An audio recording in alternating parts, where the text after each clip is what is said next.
খেলাফত মজলিস নরসিংদী জেলা শাখা কর্তৃক আয়োজিত আজকের এই গণসমাবেশে উপস্থিত সংগ্রামী সভাপতি, উপস্থিত বাংলাদেশ খেলাফত মজলিসের মোহতারাম আমির সাইদুল হাদিস হযরত মাওলানা ইসমাইল নূরপুরী, উপস্থিত বাংলাদেশ খেলাফত মজলিস ও সহযোগী সংগঠনের কেন্দ্রীয় ও জেলা নেতৃবৃন্দ,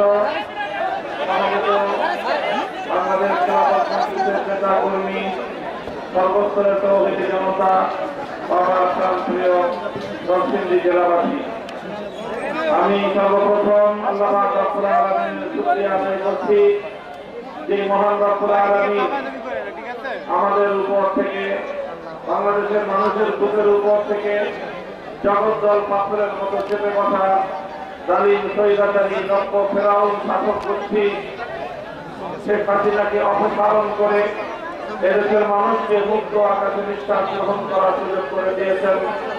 আল্লাহুম্মা লাকাল হামদু ওয়া লাকাশ শুকর। এরপরে আমি শ্রদ্ধা বলে স্মরণ করছি পূর্ণাত্মা ওই সকল বীর শহীদদেরকে যাদের জীবন এবং আত্মত্যাগের বিনিময়ে বাংলাদেশে আমরা দ্বিতীয়বারের মতো স্বাধীনতা লাভ করেছি।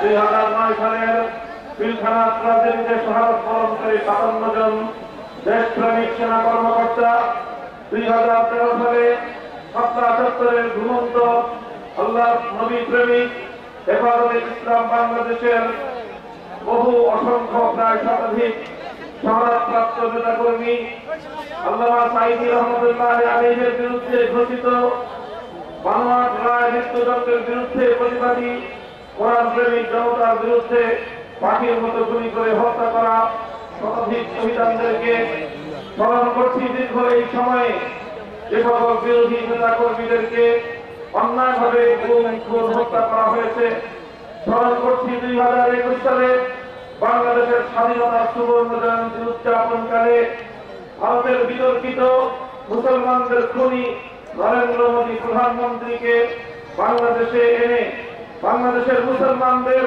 ধর্মানুভূতিতে আঘাত দেওয়ার কারণে হেফাজতে ইসলামের পক্ষ থেকে যে প্রতিবাদ করা হয়েছিল সেই প্রতিবাদে গুলি করে হত্যা করা প্রায় 25 জনের মতো হেফাজতে ইসলামের বীর শহীদদেরকে।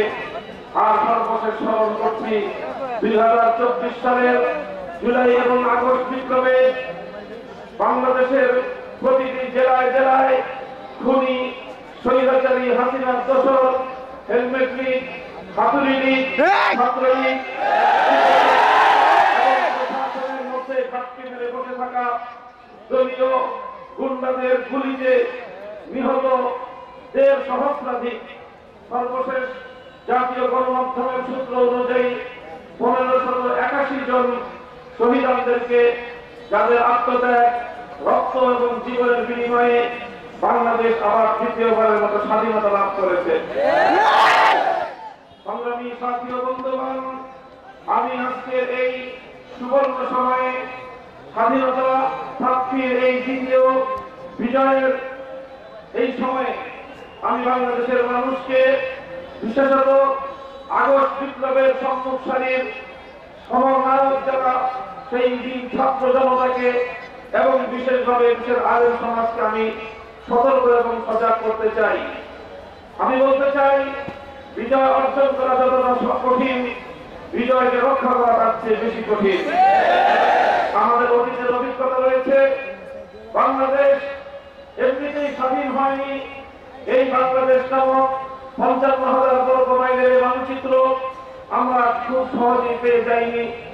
এই মানচিত্র পেতে এই স্বাধীনতা এবং এই বাংলাদেশের মুসলিম জাতিসত্তার এই অস্তিত্ব লাভ করতে আমাদেরকে অনেকগুলো আধিপত্যবাদী শক্তির বিরুদ্ধে লড়াই করতে হয়েছে। আমাদেরকে লড়াই করতে হয়েছে সেই ব্রিটিশ বেনিয়া শক্তির বিরুদ্ধে, আমাদেরকে লড়াই করতে হয়েছে পশ্চিমবঙ্গের আধিপত্যবাদী, সাম্রাজ্যবাদী এবং সাম্প্রদায়িক রবীন্দ্রনাথ ঠাকুরদের বিরুদ্ধে, আমাদেরকে লড়াই করতে হয়েছে পশ্চিম পাকিস্তানি খান পাঠানদের বিরুদ্ধে। আমরা সকলকে পরাজিত করে, সকল সাম্রাজ্যবাদী আধিপত্যবাদী শক্তিগুলোকে পরাস্ত করে তারপরে 1971 সালের 16ই ডিসেম্বর ঐতিহাসিক বিজয়ের মধ্য দিয়ে অভ্যুদয় ঘটেছিল বাংলাদেশের। 1971 সালের মুক্তিযুদ্ধের পূর্বাপর ঘটনা প্রবাহকে যদি আমরা পর্যালোচনা করি, আমরা দেখতে পাই 71-এর মুক্তিযুদ্ধের সূচনা হয়েছিল আল্লাহর উপর অবিচল আস্থা এবং বিশ্বাসের মধ্য দিয়ে। বলা হয়েছিল ইনশাআল্লাহ মুক্ত করে ছাড়ব। ইনশাআল্লাহ অর্থই হল আল্লাহর শক্তির উপর অবিচল আস্থা এবং বিশ্বাস স্থাপন করা। যে সংগ্রাম শুরু হয়েছিল আল্লাহর উপর অবিচল আস্থা এবং বিশ্বাসের মধ্য দিয়ে, যেই স্বাধীনতার সূচিত হয়েছিল একটি অঙ্গীকারের ভিত্তিতে, স্পষ্ট অঙ্গীকার করা হয়েছিল। 1970-এর জাতীয় নির্বাচনের প্রাক্কালে বলা হয়েছিল কোরআন সুন্নাহ বিরোধী কোন আইন তৈরি করা হবে না।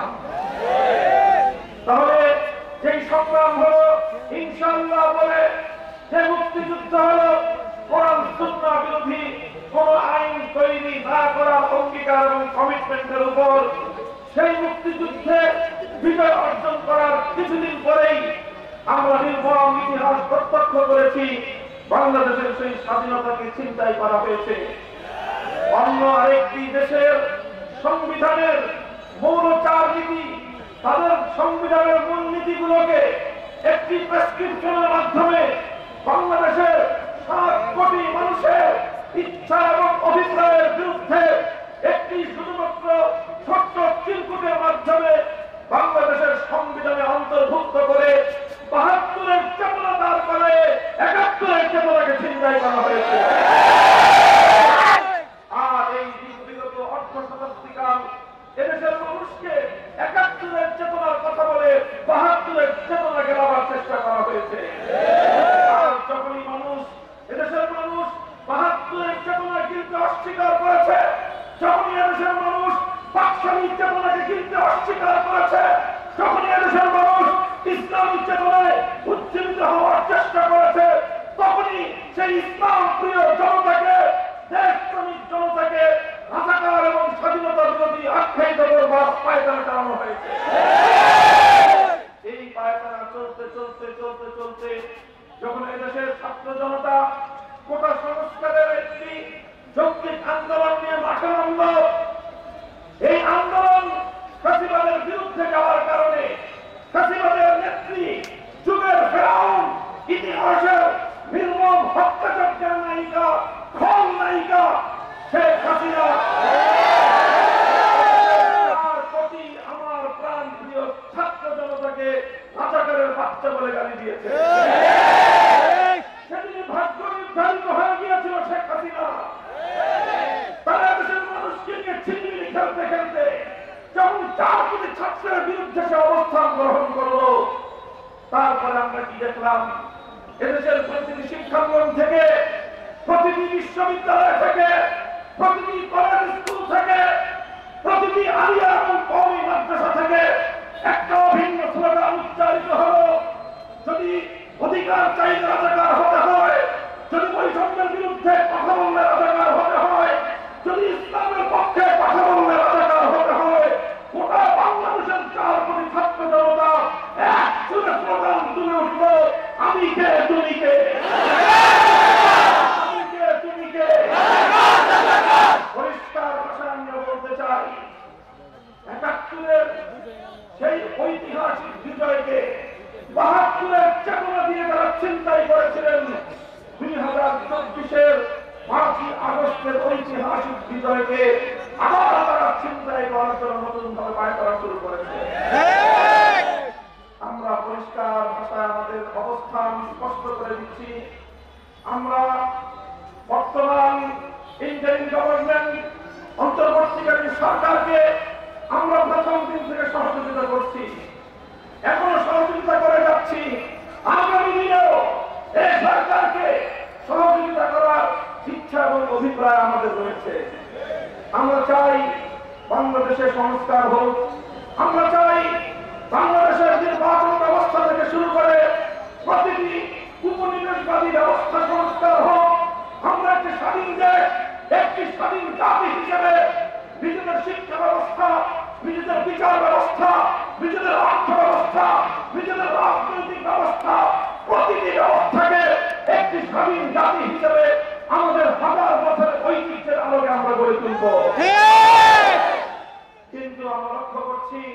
সেই পতিত পরাজিত শক্তি তারা পরাজিত হয়েছে।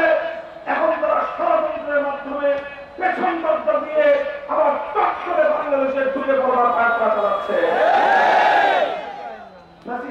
ফ্যাসিস্টের দোসররা অনেকেই এখনো প্রশাসনের বিভিন্ন জায়গায় ঘাটতি মেরে আছে। বিভিন্ন জায়গায় তারা সেই ফ্যাসিবাদের প্রতিনিধিত্ব করছে।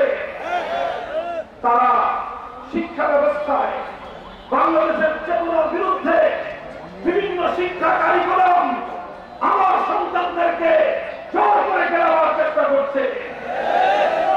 আমরা স্পষ্ট ভাষায় বলতে চাই, কিছু কিছু জায়গা আছে সেখানে আমাদের নমনীয়তার কোনো উপায় নেই, আপোষ করবার কোনো সুযোগ নেই, ছাড় দেওয়ার কোনো প্রশ্ন আসতে পারে না। তার মধ্যে একটা হলো শিক্ষা ব্যবস্থা। আমরা আমাদের মাদ্রাসার শিক্ষা ব্যবস্থার জন্য সরকারের কাছ থেকে বড় ধরনের কোনো বরাদ্দ চাই না, তেমন কোনো সহযোগিতা আমরা অতীতেও চাইনি। আগামী দিনে রাষ্ট্রের কাছ থেকে আমাদের কওমি মাদ্রাসার শিক্ষা উন্নয়নের জন্য আপনাদের কাছ থেকে আমরা কোনো সহযোগিতা প্রত্যাশা করব না। কিন্তু মনে রাখবেন, আমরা এদেশের আলেম সমাজ, এদেশের ইসলামপন্থীরা বাংলাদেশের 90% মুসলমানদের প্রতিনিধিত্ব করে।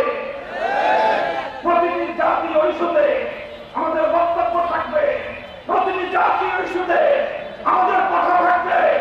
আমাদের বক্তব্য এবং কথাগুলোকে শান্তিপ্রিয়ভাবে যুক্তি দিয়ে উদ্ভাবন করার চেষ্টা করলে ভালো হবে।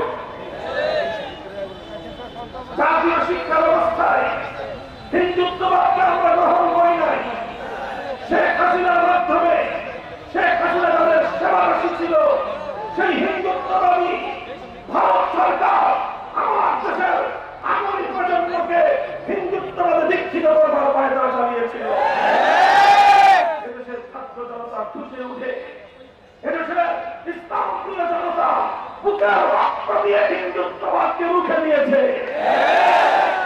এখন যদি হিন্দুত্ববাদের জায়গায় কেউ নাস্তিকবাদকে চাপিয়ে দেওয়ার পায়তারা চালান, অথবা কেউ যদি পশ্চিমা বেহায়া সভ্যতার কাছ থেকে সমকামিতার এজেন্ডা আমার এই শাহজালাল শাহ আব্দুল খান জাহানারীদের বাংলাদেশে আমদানি করবার পায়তারা চালান, আবারও বলছি, বিনয়ের সঙ্গে বলছি, রক্ত দেব, জীবন দেব, যুদ্ধ করব, সমকামিতা বাংলাদেশে আমদানি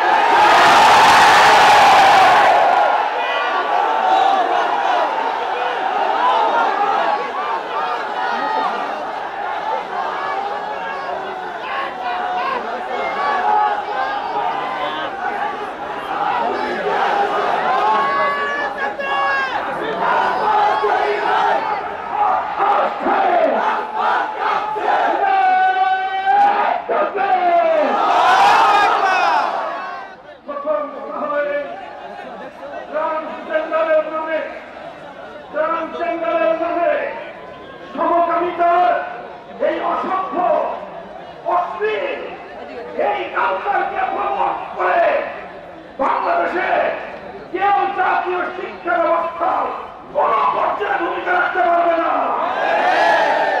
বাংলাদেশের মানুষের সেন্টিমেন্ট, মানুষের ধর্মীয় আবেগ অনুভূতিকে যদি কেউ আঘাত দেওয়ার চেষ্টা করে, আমরা যে কোনো মূল্যে সে অপশক্তিকে প্রতিহত করব। আমরা বাংলাদেশ সাম্প্রদায়িক সম্প্রীতির অনন্য দৃষ্টান্ত স্থাপনকারী বাংলাদেশ। এদেশের সকল সংখ্যালঘু, হিন্দু, বৌদ্ধ, খ্রিস্টান, উপজাতি সহ সকল সংখ্যালঘুদের জানের নিরাপত্তা, মালের নিরাপত্তা, সম্মানের নিরাপত্তা, ব্যবসা বাণিজ্যের নিরাপত্তা সহ ধর্ম কর্মের স্বাধীনতার নিরাপত্তা রাষ্ট্র রক্ষা করবে, প্রশাসন রক্ষা করবে, রাষ্ট্র এবং প্রশাসন প্রয়োজন মনে করবে। অতীতের মতো আগামী দিনেও এদেশের আলেম সমাজ রাষ্ট্র এবং প্রশাসনকে সহযোগিতা করবে। সংখ্যালঘুদের ধর্মীয় অনুভূতিকে যেমন আমরা শ্রদ্ধা জানাবো, সংখ্যালঘিষ্ঠ 90% মুসলমানদের ধর্মীয় অনুভূতিতে যদি কেউ আঘাত দেওয়া পায়তারা করেন, একটু পরিমাণ ছাড় দেওয়ার সুযোগ নাই। ভারত কয়েকদিন পর আমাদের খেলে কুকুর শর্মার ঘটনার রেশ কাটতে না কাটতে রামজি মহারাজ নিতেশ নারায়ণ মানে তারা আমার নদীকে কটাক্ষ করেছে। হিন্দুত্ববাদী মোদী সরকার আজও পর্যন্ত তাদের বিরুদ্ধে কোনো পদক্ষেপ গ্রহণ করেনি। মুসলমানদের রক্তে আগুন লেগেছে, ভারতের মুসলমানদের রক্তে আগুন বাংলাদেশেও ছড়িয়ে পড়তে শুরু করেছে। আমরা আমাদের সরকারকে স্পষ্ট দাবি জানাতে চাই, প্রয়োজনে ভারতের রাষ্ট্রদূতকে তলব করুন, নিন্দা জানান। যদি এরপরও তারা পদক্ষেপ গ্রহণ না করে প্রয়োজনে ভারতের সঙ্গে কূটনৈতিক সম্পর্ক ছিন্ন করুন, সম্পর্ক ছিন্ন করুন, ব্যবসা বাণিজ্যের সম্পর্ক ছিন্ন করুন। তারা আমাদের নদীকে কটূক্তি করবে, কটাক্ষ করবে, আর আমাদের দেশ থেকে তাদের দেশের টনকে টন ইলিশ মাছের রপ্তানি হবে। এই জিনিস বাংলাদেশের মানুষের কাছে ভালো লাগে না। বলবেন বৈদেশিক মুদ্রার প্রয়োজন, আমরা বলবো বৈদেশিক মুদ্রা ভালো কথা, কিন্তু নবীর ইস্তাদের বিনিময়ে কোনো বৈদেশিক মুদ্রা আমরা চাই না। সরকারকে বলবো ধর্মপ্রাণ মানুষের সেন্টিমেন্ট বুঝবার চেষ্টা করেন। আমরা পতিত ফ্যাসিবাদকে বাংলাদেশে পুনর্বাসিত হওয়ার কোন সুযোগ দিতে চাই না। এই জন্য অন্তর্বর্তীকালীন সরকারকে সকল ক্ষেত্রে সর্বোচ্চ ধৈর্য ধারণ করেই আমরা সহযোগিতা করছি এবং সামনের দিনেও করে যাব। কিন্তু যদি অন্তর্বর্তীকালীন সরকারের দুর্বলতার সুযোগ দিয়ে কোন বহিঃশক্তি অথবা পরাজিত পতিত শক্তির দোসরেরা যদি শিক্ষা ব্যবস্থায় ঘাটতি মেরে বসে থেকে, আদালতে ঘাটতি মেরে বসে থেকে, প্রশাসনে ঘাটতি মেরে বসে থেকে এদেশের শান্তিকামী বিপ্লবী মুসলিম জনতার বিরুদ্ধে, ইসলামী জনতার বিরুদ্ধে কোন ষড়যন্ত্রে দানা বাঁধতে শুরু করে, তাহলে আমরা সেটা প্রতিহত করবো ইনশাআল্লাহ। আমরা আন্তর্জাতিক অপরাধ ট্রাইব্যুনালের যে আইন সংস্কারের নামে কিছু নতুন ধারা সংযুক্ত করার প্রস্তাবনা করা হয়েছে। অত্যন্ত ঘৃণিত নির্লজ্জ একটি আইন হল তার মধ্যে মেডিকেলিয়ান রেপ নামে, বৈবাহিক ধর্ষণ নামে স্বামীর দ্বারা স্ত্রী ধর্ষিতা হওয়ার এক আজগুবি বেহায়াপনার একটা আইন, স্পষ্ট আল্লাহ প্রদত্ত স্বামীর অধিকারকে দুবাইয়ে জড়িত করবার আইন বাংলাদেশে ফ্যাসিবাদ অন্তর্ভুক্ত করে দিয়েছে। বর্তমান সরকার সেটাকে আরো বেশি প্রমোট করে আন্তর্জাতিক অপরাধ হিসেবে সেটাকে অন্তর্ভুক্ত করবার প্রস্তাবনা করেছে। জোরপূর্বক গর্ভধারণ নামে স্ত্রীর উপর আল্লাহ প্রদত্ত স্বামীর যে অধিকার, তার যে দায়িত্ব, সে দায়িত্বের মধ্যে হাত বসাবার পায়তারা চালাচ্ছেন আপনারা। বিগত ফ্যাসিবাদের এই সকল অসম্পূর্ণ কাজগুলোকে কিছু লোক সম্পন্ন করার দায়িত্ব নিয়ে এই ধরনের ইসলাম বিরোধী, সরাসরি কোরআন বিরোধী আইনকে আন্তর্জাতিক অপরাধ হিসেবে অন্তর্ভুক্ত করার সংস্কার প্রস্তাব দিয়েছেন। দেখেন, আমরা বাংলাদেশটাকে এখনই ইসলামিক স্টেট হিসেবে ঘোষণা দিচ্ছি না, তবে বাংলাদেশ মুসলিম রাষ্ট্র। এদেশের মুসলমানদের কোরআনের প্রতি, আল্লাহ নবীর প্রতি ইসলামী ছিল শাশ্বত সমাজ ব্যবস্থা, পরিবার ব্যবস্থাকে ভেঙে দেওয়ার আপনারা কোন পায়তারা করেন, তাহলে আমরা আপনাদের ভেঙে চুরমার করে দেব। এই সকল বিষয়ে আমাদের ছাড় দেওয়ার কোন অবকাশ নাই। কথা বলেন ঠিক না বেঠিক? স্বৈরাচারী শেখ হাসিনা এদেশ থেকে নিপাত পেয়েছে সম্মিলিত মানুষের সংগ্রামের মাধ্যমে। সেই সংগ্রামের মূল শক্তিটাই ছিল ঐক্যের শক্তি। স্কুল থেকে কলেজ, ইউনিভার্সিটি, সঙ্গে আমার মাদ্রাসার ছাত্ররা টেকনাফ থেকে তেঁতুলিয়ায় হাতে হাত ধরে যেমন রাজপথে দাঁড়িয়ে গিয়েছিল, সংগ্রামের সময় নামাজের ওয়াক্তে রাজপথে দাঁড়িয়ে আল্লাহু আকবার আযান দিয়ে রাজপথকে জায়নামাজ দাঁড়িয়ে সেজদায় লুটিয়ে পড়েছে, দুহাত তুলে খোদার কাছে ফরিয়াদ করে ফ্যাসিবাদ থেকে মুক্তি কামনা করেছিল। সাহায্যের 5ই আগস্ট ঐতিহাসিক বিজয় অর্জন করেছে দেশের ছাত্র জনতা। এই ঐক্য, এই যে স্কুল কলেজ ইউনিভার্সিটির ছাত্রদের মধ্যে যে অভূতপূর্ব ঐক্য সাধন হয়েছে, দেশ বিরোধী ইসলাম বিরোধী চক্রের মাথা খারাপ হয়ে গিয়েছে। এই চক্র সবসময় আওয়ামী লীগের আশ্রয়ে প্রশ্রয় থেকে ইসলামের বিরুদ্ধে আঘাত করেছে। এখন আওয়ামী লীগের পতনের পর তারা ডক্টর ইউনূসের উপর ভর করার চেষ্টা করতেছে। ডক্টর সাহেব, আপনাকে কিন্তু আমরা এখনো পর্যন্ত সহযোগিতার উপরে আছি, কিন্তু পতিত স্বৈরাচারী হাসিনা ভূত যদি আপনার সাথে চাপবার চেষ্টা করে, সে ভূত ছাড়াবার জন্য যা করতে আমরা তাই করব।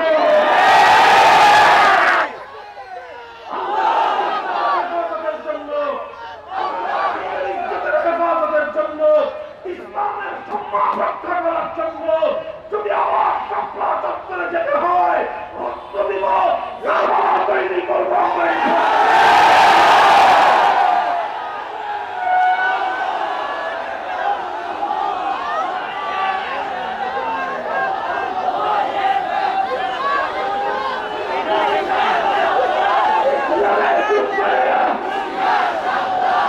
একটি বৈষম্যহীন সমাজ, ইনসাফপূর্ণ একটি সমাজ কায়েম করতে চাই আমরা সবাই। পূর্ণাঙ্গ ইনসাফপূর্ণ বৈষম্যহীন সমাজ গড়তে হলে মানব রচিত গণতন্ত্র বন্ধ দিয়ে সম্ভব নয়। এজন্য প্রয়োজন আল্লাহ প্রদত্ত রাজনৈতিক বন্দোবস্ত। খেলাফত ব্যবস্থার বিকল্প নাই। আগামী দিনে আল্লাহর এই জমিনে খেলাফত ব্যবস্থা বাস্তবায়ন করার জন্য খেলাফত মজলিসের পতাকা ধরে শামিল হবেন না।